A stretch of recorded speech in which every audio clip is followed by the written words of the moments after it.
বাবু, আজকে তোকে আমার আর তোর বাবার প্রশ্নের উত্তর দিতেই হবে। হ্যাঁ মা, বলো না, কি বলবে? তুই জানিস না কি বলতে চাইছি? মা, বাদ দাও না এসব, নিশিতা শুনতে পাবে তো। শুনতে পেলে কি হয়েছে? আমরা কি বংশের প্রদীপ দেখতে পাবো না নাকি? কি অন্যায় করেছি? তুই ওই অপায়া মেয়েটাকে ডিভোর্স দে। আমি মেয়ে দেখেছি, আবার বিয়ে দেবো তোকে। আচ্ছা বাবু, তোর কি বাবা ডাক শুনতে ইচ্ছা হয় না? মা, যা পারিস কর। এই বলে কমলা দেবী আর তার স্বামী ছেলের ঘর থেকে বেরিয়ে গেল।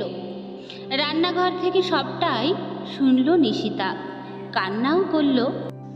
রাতে খাবার শেষে নিশিতা সব গুছিয়ে রুমে এলো। দেখে যে সৌভিক এখনো বসে আছে। সাধারণত খাওয়ার পর এসেই শুয়ে যায়। সারাদিন খাটাখাটনির পর নিশিতা আলো নেভাতে গেলেই সৌভিক ভরাট কণ্ঠে বলে ওঠে, দাঁড়াও, কিছু কথা আছে। থাকুক লাইট। নিশিতা বিছানায় এসে বসলো। হয়তো বুঝতে পারছে কি বলবে সৌভিক। প্রেমের বিয়ে, তারপর দীর্ঘ 7 বছরের সংসার। মানুষটাকে তো কিছুটা হলেও চিনেছে। নিশিতা, আমি কি করব? মানে, কিচ্ছু জানো না তুমি? এত কিছু হচ্ছে, বাবা মা এত অভিযোগ করছে, তারপরেও তুমি জিজ্ঞাসা করছো মানে? তুমি কি চাইছো? সবটাই তো তুমি জানো।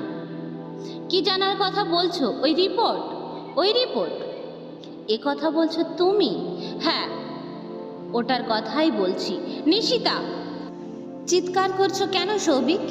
নিজের দিকে আঙুলটা উঠলে চিৎকার করে পুরুষত্ব দেখাতে চাও? নিশিতা, মুখ সামলে কথা বলবে। 7টা বছর সৌভিক, 7টা বছর সামলে আছি। তোমার মায়ের আচরণ, অকথ্য গালাগালি সব সহ্য করেছি। আর কত? দোষ আমার নাকি তোমার নিজের? ওই রিপোর্টটা কেন তুমি তোমার মা বাবাকে দেখাওনি? ওটা ভুল রিপোর্ট। বাজে কথা বলবে না নিশিতা।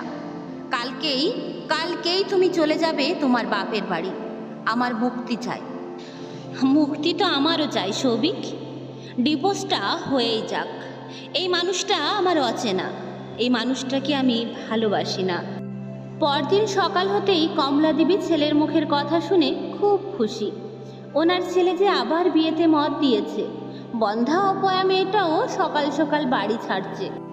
এর থেকে খুশির খবর কমলা দেবীর আর কি হতে পারে? স্বামীর জন্য চা বানিয়ে নিয়ে গেল। টেবিলে চা রাখতে গিয়ে দেখলো যে জলমগের নিচে একটা কাগজটা হাতে নিয়ে উল্টে পাল্টে দেখলো ডাক্তারের রিপোর্ট, তাও আবার ওনার ছেলেরই, যেখানে স্পষ্ট লেখা, প্রয়োজনীয় স্পার্ম তৈরি করতে অক্ষম হওয়ায় আপনি কখনো বাবা হতে পারবেন না।